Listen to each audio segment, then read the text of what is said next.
Moi, mä tulin tänne tänään kokeilemaan padelia, eli Paddle Nationin inspiroimana. Mä tulin tänne Padel-keskukseen Paddle Club Finland Vantaalla. Tuolla Daniela juoksee, niin mä kokeilen kohta Danielan kaa tätä. Eli en oo ikinä pelannut tätä ennen. Katoin pari sääntövideoa tuolta netistä ennen kuin mä tulin tänne. Ja katsotaan miten menee. Eli tämmönen kenttä on padelkenttä. Yleensä olisi 4 pelaajaa. Mut kai tälleen niinku... Oho, nyt on vähän vaarallinen paikka. Mut tälleen ekalla kerralla on kai ihan hyvä, että pelataan silleen ihan kaksistaan, koska voidaan harjoitella enemmän näitä lyöntejä. Ja tää valkoinen viiva on syöttöviiva, että sen takaa pitää syöttää. Ja sit joo, toi padelmaila on tommonen vähän lättänämpi kuin tennismaila, niin mun mielestä se on ehkä vähän helpompi sitten lyödä palloa, mut joo, katsotaan miten menee. Danielalla menee ihan hyvin. Se on Danielankin eka kerta. Puhutaan vähän enemmän siitä, mitä padel oikeasti on. Ekana haluan kysyä, että oletteko te ikinä kuullut tai kokeillut padelia? Suomessa padel on noussut valtavaan suosioon viime vuosina, ja arvioiden mukaan noin 100 000 suomalaista harrastaa tätä mailapeliä. Sen takia luulen, että valtaosa täällä asuvista on ainakin kuullut padelista ennen. Onko padel suosittu urheilulaji Suomessa?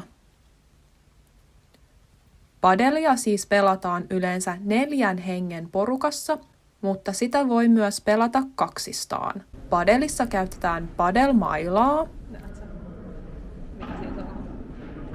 Tähän videoon sain Padel Nationilta reunasuojat padelmailaani.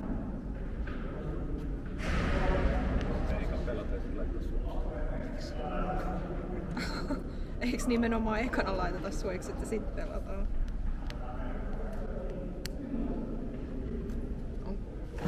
Onko tässä mitään tekniikkaa?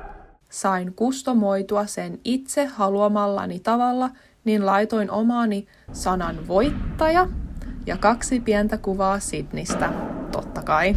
Padel Nationilla on uusi englanninkielinen verkkosivu, niin jos sua kiinnostaa padel, niin käy ihmeessä katsomassa. Kuinka monen henkilön kanssa padelia yleensä pelataan? Padelissa käytetään tennispalloja, eli padelmailalla lyödään tennispalloja.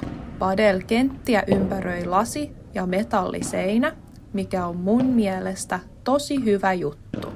Mä luulen, että padel on suht helppo oppia, vaikka sitä ei ole ikinä pelannutkaan. Sitten vähän syötöistä. Syötön pitäisi olla syöttörajan takana ja pallo pudotetaan maahan ja sitä lyödään lantiotason alapuolelta.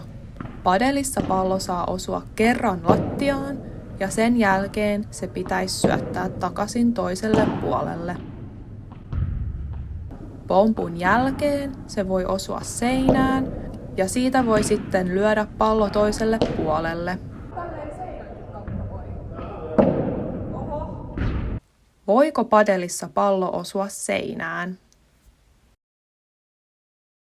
Tulin takas nyt tuolta padelista ja se oikeastaan meni paremmin kuin mitä mä ajattelin. Mähän en oo sitä ikinä pelannut ennen, eikä mun siskokaan oo ikinä pelannut sitä ennen. Niin meitä vähän arvellutti, että nyt ekaa kertaa kun mennään pelaamaan, niin miten hyvin se onnistuu, mutta onnistuhan se ihan hyvin.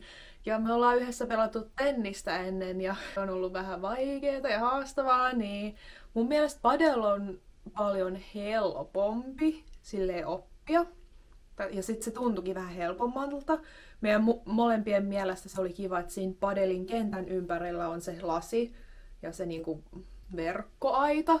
Niin sen takia, kun se pallo kuitenkin lentelee aika paljon minne sattuu, varsinkin kun ei ole ennen pelannut, kun se pongahtaa siitä lasiseinästä takas kentälle, niin ei tarvii juosta tennispallon perässä niin kauas. Niin se oli meistä molemmista tosi kiva juttu. Ja sitten jotenkin se padelmaila oli silleen tukevampi tai tuntui tukevammalta. Niin se oli jotenkin helpompi kontrolloida. ja sitten se pallokaan ei lentänyt niin kauheasti minne sattuu. Siis kyllähän se pomppi minne sattui vähäsen, mutta ei yhtä paljon kuin tenniksessä. Niin mun mielestä se oli kyllä todella kiva ja menisin uudestaan.